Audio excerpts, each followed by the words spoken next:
The history of the world is going to change dramatically when every single person on the face of this earth becomes addressable by a SIM card. It is going to touch absolutely everything, from politics and the economy and finance and commerce to education and healthcare. And these changes are going to be simply dramatic. We're on the verge of a new frontier of innovation, from self-driving cars and drones, transforming mobility and transportation, to robotics, making the Jetsons era a reality.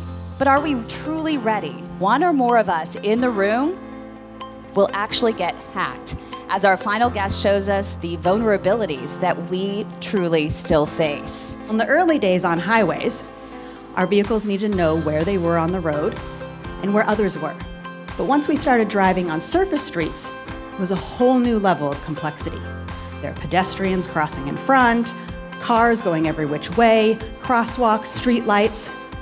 It needs to know that a car with flashing lights on top of it is not just any old car, but a police car. It needs to understand that a school bus is also a different kind of vehicle. Here it recognizes that cones on the left are forcing it to drive on the right. It needs to understand when there's someone in the middle of the road using arm gestures, that it needs to respond. All of these technologies are driving a lot of change. Those sensors on those fingers are the same things as the capacitance sensors on your cell phone. Very cheap, mass manufacturable. Here's an arm for under $500 that is so delicate, it can pick up a balloon without compressing it at all, but at the same time can pick up a can and crush it. This is a material that is floppy, but you turn on a little bit of power and suddenly it becomes rigid. These things you couldn't pick up with any manipulator, but we're picking things up with a simple piece of plastic.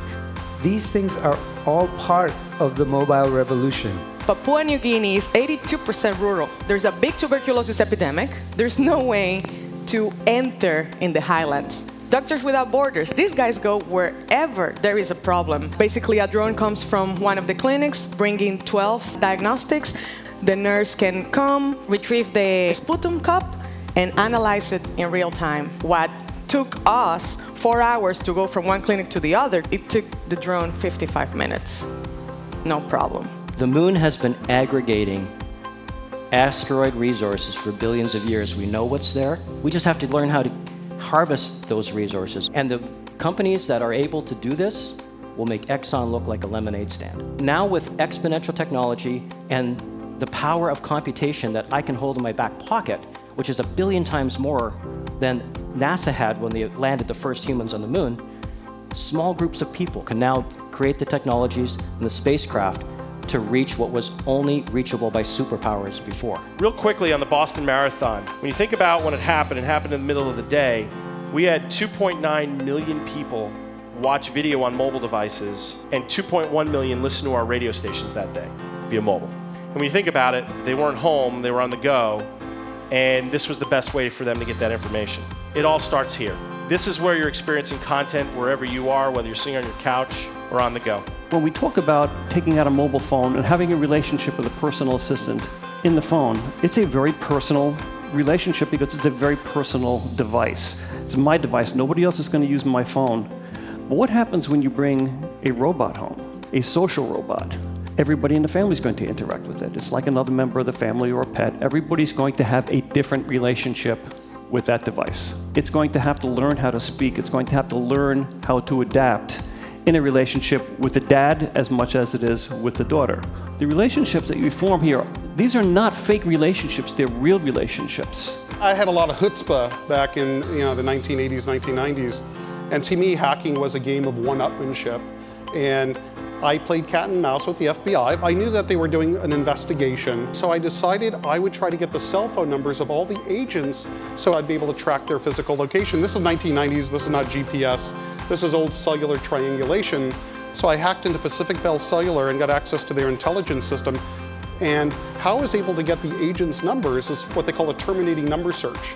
Is I knew numbers that they would likely call, and I would search all the call detail records looking for those. And when I identified those, I was able to find out, well, who did that person call? Who did they receive calls from? And through the metadata, which by the way, the NSA says is completely worthless, but to me back in the 1990s, it was really valuable. And at the end of the project, I had all the cell phone numbers of these agents that were tasked with investigating me. So I had this device that I was able to hook up to a radio scanner, to this device, to a computer, and I was able to program in the agent's phone number. So whenever they came into a cell site that was close to me, it would alarm my computer. So I set up like kind of the FBI early warning system. I've taken you through the attack where a victim's machine automatically connects to AT&T Wi-Fi. They're fooled into thinking they need to install an Adobe Flash update. They do it. I get a non-privileged shell on the hacker computer, then I use a technical vulnerability to elevate myself up to root, and now I have complete ownership over that system. So that's how a real attack works. And so now you have to think about what public Wi-Fi are you going to connect to now? Now, let's say you're already connected.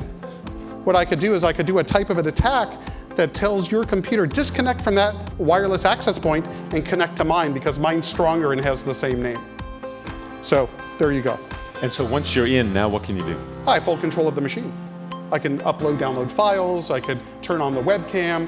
I basically, once I have root is like system administrator, it's like administrator under Windows. I have complete and full control over this Mac.